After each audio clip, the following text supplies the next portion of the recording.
Hello दोस्तों, कैसे हैं आप सब। मैं उम्मीद करता हूं आप सब बहुत ही अच्छे होंगे। दोस्तों, एक बार फिर से स्वागत है आप सभी का आपके अपने YouTube channel the study zone में। दोस्तों, पिछले वीडियो में हमने बात किया था गोलीय दर्पण से संबंधित महत्वपूर्ण परिभाषाओं के बारे में। दोस्तों, आज की इस वीडियो में हम बात करेंगे कि किस प्रकार किसी किरण आरेख का उपयोग करके गोलीय दर्पण द्वारा बने प्रतिबिंब का निरूपण कैसे किया जाता है। तो बिना देर किए आज की इस वीडियो को शुरू करते हैं। और वीडियो शुरू करने से पहले दोस्तों, आपसे एक रिक्वेस्ट है कि अगर आपने अभी तक हमारे चैनल को सब्सक्राइब नहीं किया है तो प्लीज हमारे YouTube चैनल को सब्सक्राइब कर दीजिए और घंटी वाली बटन दबा दीजिए, ताकि जैसे ही मैं कोई वीडियो अपलोड करूं तो उसकी सूचना आपको तुरंत मिल जाए। इसके साथ ही दोस्तों, वीडियो को पूरा देखने की कोशिश करें और अगर आपको वीडियो अच्छा लगता है तो वीडियो के बारे में अपनी राय जरूर दें। तो चलिए आज का इस वीडियो को शुरू करते हैं।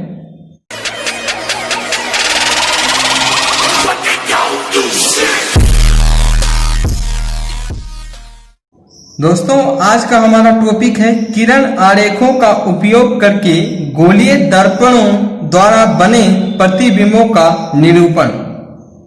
किसी वस्तु का गोलीय दर्पण द्वारा प्रतिबिंब बनने के लिए निम्नलिखित नियम होते हैं। किसी गोलीय दर्पण द्वारा किसी वस्तु का जो प्रतिबिंब बनता है वो निम्नलिखित नियम पे आधारित होता है। पहला नियम है, दर्पण की मुख्य अक्ष के समांतर चलने वाली प्रकाश की किरण दर्पण से परावर्तन के पश्चात मुख्य फोकस F से होकर जाती है या मुख्य फोकस से आती हुई प्रतीत होती है। मतलब कहने का अर्थ यह है कि दर्पण की मुख्य अक्ष के समांतर चलने वाली प्रकाश की किरण, यह अवतल दर्पण है और इस अवतल दर्पण की यह मुख्य अक्ष है। यह है मुख्य अक्ष। इस अक्ष के समांतर चलने वाली जो प्रकाश किरणें होती हैं वे अवतल दर्पण से टकराकर मुख्य फोकस से होकर जाती है। परावर्तन के पश्चात क्या होता है, ये मुख्य फोकस से होकर जाती है। पहला नियम है ये, अवतल दर्पण में मुख्य फोकस से होकर जाती है। परावर्तन के पश्चात प्रकाश किरणें जो है वो मुख्य फोकस से होकर जाती है। या फिर उत्तल दर्पण में क्या होता है कि ये जो प्रकाश किरणें होती है वे मुख्य अक्ष के समांतर आती है और दर्पण से टकराती है। दर्पण से जब ये टकराती है तो परावर्तन होता है और परावर्तन के पश्चात ये प्रकाश किरणें जो है वो मुख्य फोकस से आती हुई प्रतीत होती है। तो दर्पण की मुख्य अक्ष के समांतर चलने वाली प्रकाश की किरणें दर्पण से परावर्तन के पश्चात मुख्य फोकस F से होकर जाती है। यह किसमें होता है, अवतल दर्पण में। और मुख्य फोकस से आती हुई प्रतीत होती है, यह किसमें होता है, उत्तल दर्पण में। तो उम्मीद करता हूं आपको पहला नियम समझ में आ गया होगा। दूसरा नियम है, दर्पण की मुख्य फोकस से होकर जाने वाली प्रकाश किरणें या मुख्य फोकस की ओर जाने वाली प्रकाश किरणें दर्पण से परावर्तित होकर मुख्य अक्ष के समांतर हो जाती है। अब क्या है कि दर्पण की मुख्य फोकस, यानी अवतल दर्पण की बात कर लेते हैं पहले हम। अवतल दर्पण में दर्पण की मुख्य फोकस, यह दर्पण का मुख्य फोकस है। यहां से जब प्रकाश की किरणें होकर गुजरती है, क्या है, प्रकाश किरणें मुख्य फोकस से होकर जब गुजरती है तो यह दर्पण से परावर्तित होकर मुख्य अक्ष के समांतर हो जाती है। क्या हो जाती है, मुख्य अक्ष के समांतर हो जाती है प्रकाश किरणें, ठीक है, मुख्य अक्ष के समांतर हो जाती है। और उत्तल दर्पण की बात करें तो उत्तल दर्पण में जब प्रकाश किरणें मुख्य फोकस से होकर गुजरती हैं या मुख्य फोकस की ओर जाने वाली प्रकाश किरणें जो है वो दर्पण से परावर्तन के पश्चात क्या होते हैं, दर्पण से परावर्तन के पश्चात मुख्य अक्ष के क्या हो जाते हैं, समांतर हो जाते हैं, समांतर हो जाते हैं। तो दूसरा नियम क्या कह रहा है कि दर्पण की जो मुख्य फोकस से होकर जाने वाली प्रकाश किरणें हैं दर्पण की मुख्य फोकस से होकर जाने वाली प्रकाश किरणें या मुख्य फोकस की ओर जाने वाली प्रकाश किरणें दर्पण से परावर्तित होकर मुख्य अक्ष के समांतर हो जाती हैं। तो उम्मीद करता हूं आपको दूसरा नियम भी समझ में आया होगा। अब बात करते हैं तीसरे नियम की। तीसरा नियम है कि दर्पण के वक्रता केंद्र से होकर जाने वाली प्रकाश किरणें या वक्रता केंद्र की ओर आने वाली प्रकाश किरणें दर्पण से परावर्तन के पश्चात अपने ही मार्ग पर वापस लौट जाती है।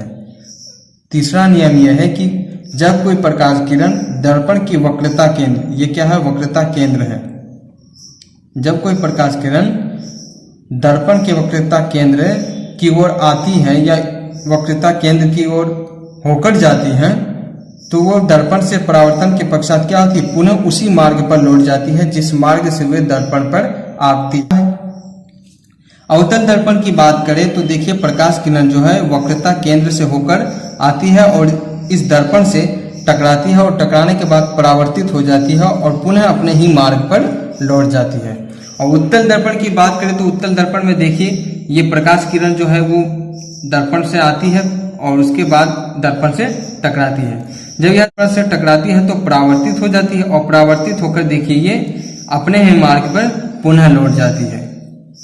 तो तीसरा नियम यह कह रहा है कि दर्पण के वक्रता केंद्र से होकर जाने वाली प्रकाश किरणें या वक्रता केंद्र की ओर आने वाली प्रकाश किरणें जो है वो दर्पण से परिवर्तन के पश्चात अपने ही मार्ग पर वापस लौट जाती है। तो उम्मीद करता हूं आपको तीसरा नियम भी समझ में आया होगा।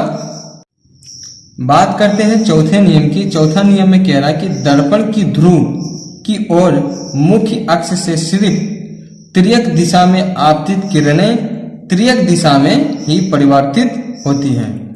दर्पण की ध्रुव की ओर मुख्य अक्ष से, यह दर्पण का ध्रुव है और यह मुख्य अक्ष से, ये क्या है, मुख्य अक्ष,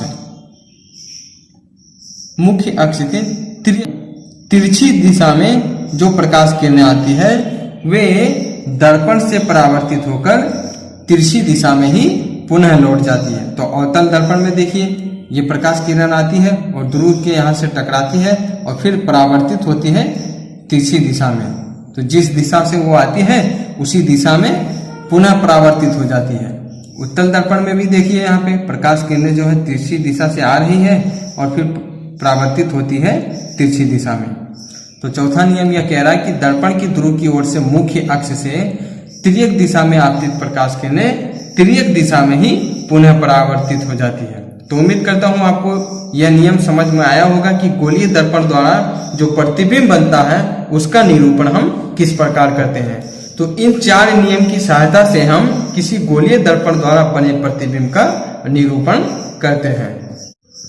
तो दोस्तों इस वीडियो में यहीं तक, मिलते हैं नेक्स्ट वीडियो में नेक्स्ट टॉपिक के साथ। मैं उम्मीद करता हूं कि आपको ये वीडियो पसंद आया होगा। अगर आपको वीडियो पसंद आया हो तो वीडियो को लाइक करें, दोस्तों को शेयर करें और अगर अभी तक आपने मेरा चैनल सब्सक्राइब नहीं किया है तो प्लीज हमारे चैनल को सब्सक्राइब करें, घंटी वाली बटन दबाएं तथा ऑल पर क्लिक कर दें ताकि जैसे ही मैं कोई वीडियो अपलोड करूं तो उसकी सूचना आपको तुरंत मिल जाए। इसके साथ ही दोस्तों अगर आप फेसबुक पर हमारे Facebook page the study zone को फॉलो नहीं किए हैं तो पेज को फॉलो कर दीजिए, वहां पे भी आपको वीडियो मिल जाएंगे। वीडियो को देखें, लाइक करें, दोस्तों को शेयर करें। और हमसे टेलीग्राम पे जुड़ने के लिए दोस्तों आप टेलीग्राम ऐप डाउनलोड कर लीजिए और वहां पे जाकर आप द स्टडी जोन को सर्च कीजिए। द स्टडी जोन सर्च करने के बाद में वहां पे हमारा चैनल आ जाएगा और चैनल से आप जुड़ सकते हैं।